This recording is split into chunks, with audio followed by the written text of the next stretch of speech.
সন্দীপন সাহার বক্তব্য শুনছিলেন। অর্থাৎ ঋতব্রত শিবির তারা কিভাবে 21শে জুলাই পালন করবেন সেই বিষয়টা পরিষ্কার করছিলেন। কালীঘাট তৃণমূল তারা কি করবেন, এখানে এই প্রশ্নও আছে। কারণ দুপক্ষই শক্তি প্রদর্শন করবেন এমনটাই মনে করছে ওয়াকিবহাল মহল। সবার জন্য পুলিশ ব্রিগেড দিতে চাইলেও রাজি নন মমতা বন্দ্যোপাধ্যায়। জল কাদায় ব্রিগেডে করা সম্ভব নয়, পুলিশকে পরিষ্কার জানিয়ে দিয়েছে কালীঘাট শিবির। ডরিনা ক্রসিং এ সভা করতে চেয়ে নতুন করে আবেদন। তবে এই নিয়ে লালবাজার থেকে কোনো জবাব পায়নি কালীঘাট তৃণমূল এখনো পর্যন্ত, তেমনটাই খবর।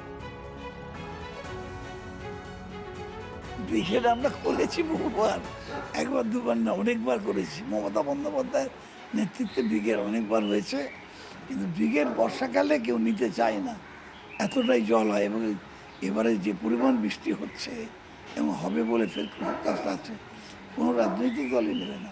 এমনকি ব্রিগেড না শহীদদেরও নেওয়া যাবে না। এই মুহূর্তে যে ছবি বা যে খবরে আমরা নজর রেখেছি, সামনে 21শে জুলাই, আর সেই 21শে জুলাই নিয়ে ঋতব্রত শিবির এবং কালীঘাট তৃণমূল তারা তাদের মতো করে নিজের মতো করে একটা প্রস্তুতি নিচ্ছে। ঋতব্রত তৃণমূল তারা কিন্তু পরিষ্কার বলছেন যে তারা যেহেতু আসল তৃণমূল, সেই জন্য তারা এতদিন পর্যন্ত 21শে জুলাই যেভাবে তারকাদের সামনে রেখে 21শে জুলাই পালন হতো সেই পন্থায় তারা, সেই রাস্তায় তারা হাঁটবেন না।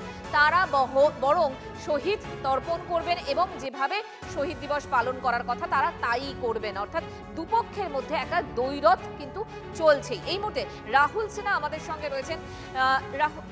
রাহুল বাবু, আমরা তো এর আগে 21শে জুলাই মানে মমতা বন্দ্যোপাধ্যায় এবং তারপর তারকা খচিত একটা সমাবেশ, বহু মানুষের ভিড়, এগুলো দেখে থাকি। এবারে আমরা দেখছি এই যে আসল তৃণমূল মানে ঋতব্রত তৃণমূল এবং কালীঘাট তৃণমূল, এদের দুজনের মধ্যে একটা, দুপক্ষের মধ্যে একটা দ্বৈরথ চলছে।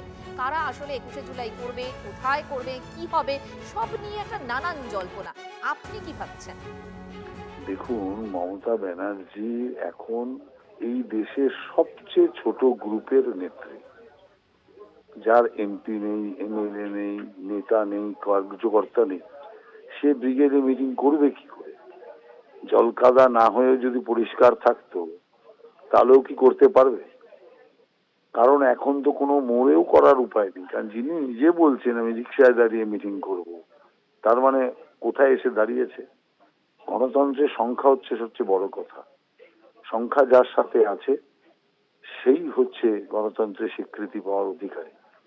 অতএব পিসি ভাইপোর সাথে আজকে কোনো সংখ্যা নেই।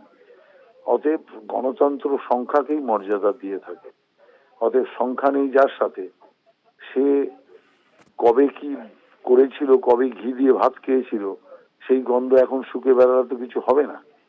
অতএব সেই কারণের জন্য পশ্চিমবঙ্গ তো দূরের কথা, ভারতবর্ষের সবচেয়ে ক্ষুদ্রতম যদি কোনো রাজনৈতিক গোষ্ঠী হয়ে থাকে তার নাম কালীঘাট গোষ্ঠী। অতএব সেই কালীঘাট গোষ্ঠীর ক্ষমতা হবে না কোনো বড় জায়গায় মিটিং করার। আর ডরিনা ক্রসিং দিলেও সেখানে তারা ডরিনা ক্রসিং এর 50 ভাগের 1 ভাগও ভরার ক্ষমতা নেই। বুঝতে পেরেছি রাহুল বাবু, সেই ধন্যবাদ কারণে পুলিশ জানে যে মমতা ব্যানার্জিকে এখন ব্রিগেড দেওয়া মানে ওকে বলা হবে যে তুমি ভারত মহাসাগর সাঁতরিয়ে পার হও। সেটা পুলিশ বলা মানে বিদ্রুপ করেছে। পুলিশের এটা করা উচিত না, কারণ ব্রিগেডে পারমিশন তো পুলিশ দেয় না, ব্রিগেডের পারমিশন দেয় সামরিক বাহিনী।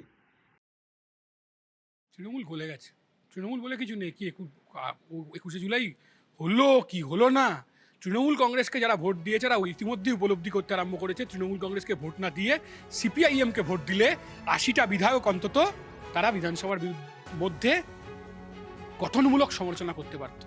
আপনি এরকম বিরোধী দলনেতা দেখেছেন? হ্যাঁ, দিনের বেলা বিধানসভায়, রাতের বেলা শুভেন্দুর সাথে মিটিং করে, এরকম বিরোধী নেতা দেখেছেন? এটা বিরোধী দলনেতা? হ্যাঁ, রাতের বেলা হোটেলে গিয়ে লুকিয়ে মিটিং করে মুখ্যমন্ত্রীর সাথে। এদের সব কেস আছে, কারুর নামে সিবিআই আছে, কারুর নামে সিআইডি আছে, কারুর নামে ইডি আছে। এরা কেউ বিপ্লবী নয়, এরা কেউ বিদ্রোহী নয়, এরা হচ্ছে ধান্দাবাজ, সুবিধাবাজ।